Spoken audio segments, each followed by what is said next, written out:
Plaintiffs Richard Justin Behringer and his father Richard James Behringer are suing the defendant for a down payment on a car. Young Richard admits he has a drinking problem, but he claims when the defendant hit him during a drunken fight, he's the one who went to jail. Defendant Teresa Anderson admits hitting the younger plaintiff, but she claims she found condoms missing. And when she confronted Richard about it, he blamed her 15-year-old daughter. Teresa's countersuing for car damages, car payments, and auto insurance. Remain standing. The Honorable Judge Jeanine Pirro presiding. Hello, Douglas. Hello, Judge. Please be seated. All right. The plaintiffs are suing the defendant for a down payment on a car. She is countersuing them for car damages, car payments, and auto insurance. Now, which one of you would like to speak? I'll speak. And you are? Richard Justin Behringer. State your case, Justin. In 2008, October of 2008, I met Teresa Anderson in a bar, and we hung out and talked, and we went to an afterwards party. And things got kind of serious with us, so her and her daughter moved in about 2 months later. She was living with her mom, unemployed. We did some drinking. We would go out drinking, and when we would drink, kind of comes with alcohol, we would fight. And fighting comes with drinking? Well, yeah, For some people. With some people, yeah, and with us it did. September 11th, I picked her up from work, and I had been drinking. September 7th. You picked her up from work? Yes. On Labor Day. I had been drinking, yes. Unless you're on a bicycle, you just admitted drunk driving. I agree. Have you been arrested for drunk driving? I have. I'm afraid to ask. How many Twice. times? Twice. Think you have a drinking problem? Yes. What are you doing about it? Counseling. By court order. By court order. Not by court order, that's Yes. not true. Well, what was the sentence? The sentence was 20 days in Racine County Jail. Really? Huber, yes. Did they try on the first conviction to get you into some kind of rehab? No. And did they order counseling on the first conviction? No. Shame on them. The first thing that they need to do when someone is convicted on a driving under the influence is send you either to some kind of counseling program or rehab as a condition of taking a plea bargain, which is always the case in the first arrest. Second time, lock your butt up in jail and then make sure that after you come out of jail that you're on probation and mandated counseling. Shame on them for not doing that, because I believe you're probably still drinking. You won't admit it, but in any event. What was the relationship like due to his drinking? It was good in the beginning. His dates were off. We met in September. I immediately moved in. He went to jail right away. And then, he got out of jail. And, we do drink. I mean, I'm 36 years old. He's 34, correct. Do you drink and drive? I have, but... No. Have you ever been arrested? No, never. Never. You're lucky. She still does drink and drive, Your Honor. So call a cop on her. Anyone who drinks and drives, the first thing you do is you take down the plate number and call the cops. Don't complain to me now. Call the cops when she's drinking and driving. All right? So then it just got to where, things were getting funny. I found text messages from a woman that was a so-called friend from little kids that says, I love you. And then all the condoms, we didn't use condoms, and all of a sudden they're all gone. He blamed my 15-year-old daughter. It's a dead giveaway. When you count those condoms, it's a dead giveaway. So then, but he blames my daughter for it. Were you using the condoms? No, Your Honor. Did you have another girlfriend while you were living with her? No. So how come the condoms are going down in number? I don't understand You why. think she's taking them out with another guy? It's possible. Who's the other guy? I don't know, whoever, maybe I've seen her at the tavern. But she can identify your girl, the one you grew up with. She lives just blocks from me. So he was driving after they took the Jeep from me. He was driving his dad's car, or his truck, while they were hiding out the Jeep. And so I go past her on my way to work at midnight, and there's his truck. And on my way home from work in the morning, there's his truck. But they had nothing going on the whole time. They were friends, Your Honor. No, Dad, I appreciate it, but you're too involved in this. But I know about the friends. How do you know what your son is doing with his friend at 12 at night? Come on, stop talking. Were you having an affair with the other one? No. Were you sleeping with her? No. Were you seeing her at 11 or 12 at night? I would stop there after work, sure.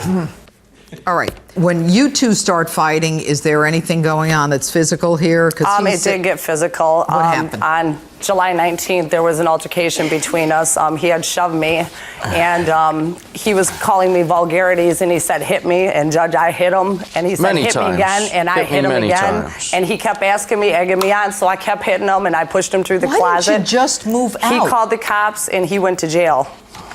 But you hit him? He called the cops and he went to jail. Why did he go to jail if you hit him? 2 disorderly conducts and a domestic violence. What happened? That she assaulted you and you went to jail? Yes. How does that happen? Because I guess I was more belligerent. Right here is his record. I got all pages of everything on him. Okay. All right. Male yelling he was going to kill somebody. Upon our arrival, Richard Berenger is standing in the street in front of his house. I recognized him from prior dealings. As I exited the squad car, he began yelling at me. I asked him what was going on. He continued yelling, saying, I called 45 minutes ago. You call the cops punks? Good possibility. 97, false imprisonment, battery, guilty. 98, battery, guilty. 99, obstructing an officer, guilty. Operating after license revoked, 99, guilty. Bail jumping, guilty. 2008, operating under the influence, guilty. Speeding on a freeway. Did they take your car from you, Richard? No. Wow. Dad, what are you going to do about your son's problems? He's got a lot of legal problems. We've been talking. He's been going to counseling. He needs rehab. He doesn't need counseling. He needs inpatient rehab. When's the last time you had a drink, Richard? Last night? Last weekend? No. You realize you're going to kill somebody, or you're going to, and I'm talking about you being behind the wheel of a car and an innocent person being killed. I'm not even going to your more belligerent, aggressive personality. When you drink, you get aggressive. Dad, you're here covering for your son. You know he's got a problem. I know he has a problem, Your Honor. So does she. She's out drinking all the time, I'm going to address her. Okay. I'm going to address her. Not to worry, all right? She's got a problem too, but that's something else. I want you, though, to figure out what you're going to do for your son. You don't want to be your age or older and find your son in state's prison. A record like that, he's going to state's prison next time. He's a pretty boy. You don't want someone like that in state prison. Your Honor, I was an alcoholic for 30 years, and I just quit. I quit. All right. Why are you suing her? Why am I suing her? Because I would like my Jeep back. I went to buy this Jeep on my own. Okay. That's wrong. All right, go ahead. I have paperwork showing when me and my father went there in the beginning to buy the Jeep for me. Okay. So why is she saying that that's wrong? I had to wait 2 weeks before I could get my driver's license from my second OWI. I was not allowed to get an automotive loan from my credit union. Right. Okay. Right. So she was not able to get a loan because she has bad credit. Right. My father stated he will co-sign for the loan because the Jeep is for me. Co-sign with whom? With Teresa. With her? Yes. The title and everything's in the loan is in my name, the insurance is in my name.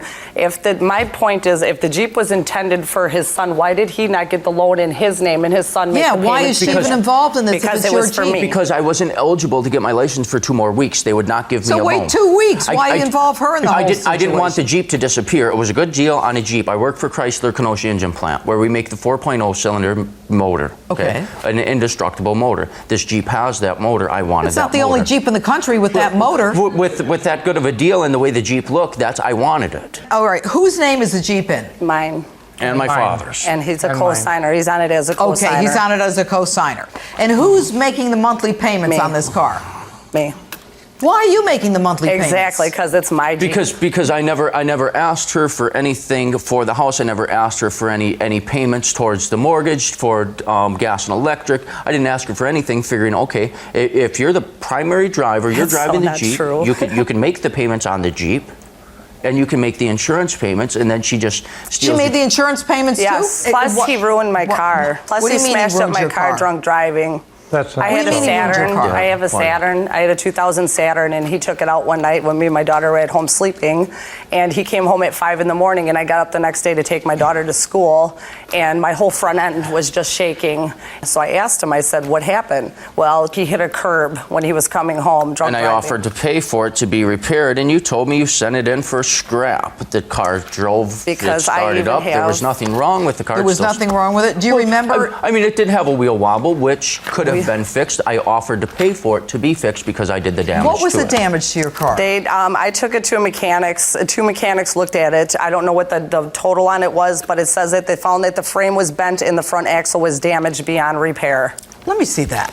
what? Oops, that's not All gonna right. stick Who on. made the down payment on the car? I did. How much did you pay? $3,000. I have all the documentation here from my credit union, the woman Okay. that gave us the loan and all that stuff. The frame was bent and the front axle was damaged beyond repair.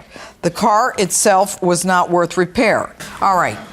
Was there some kind of agreement when you put the $3,000 down on the car, but the title was in their name? Teresa knew. I have documentation showing from when me and my father went in the beginning to the dealership. Right. It was in mine and my father's name. But it's now in her name. Well, I understand that. But I wanted to take it out of her name and have All it right. in my Okay. name. What's the countersuit here? I'm suing him because the Jeep is mine.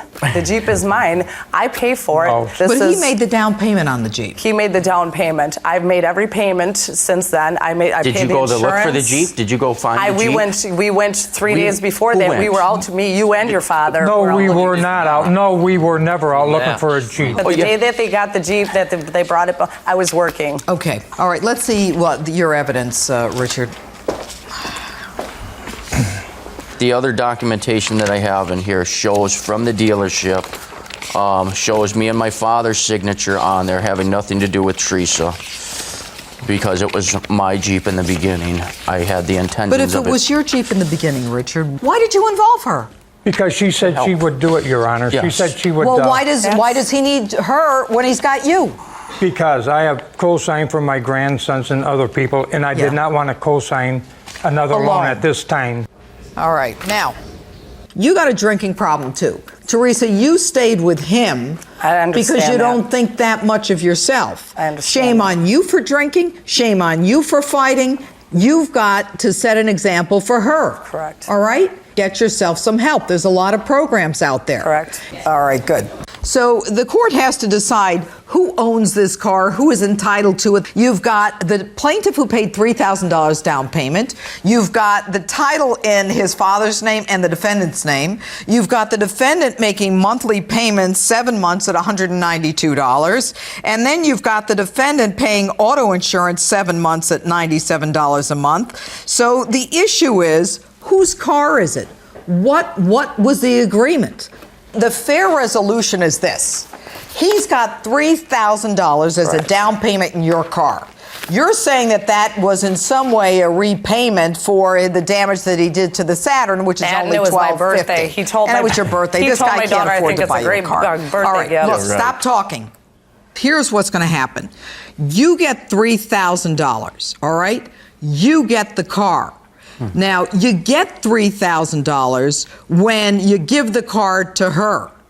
Now, what you've got to do is you've got to refinance the car to get Dad off the loan. Okay. All right? And you're going to get the $1,250 for damage to the Saturn. Thank you. Do you understand that? Correct. You get the $1,250, they get $3,000, you get the car. You paid insurance, you paid the monthly payments, and even though you were driving the car, you're getting your $3,000 back, so don't complain. You don't have anything more than $3,000 in the car. What are you complaining about? What am I He's been complaining about? driving. She stayed at my house for 10 months and I Well, didn't then ask you a know dime what? out of her. Don't move a woman into your apartment after you meet her in a bar the next night.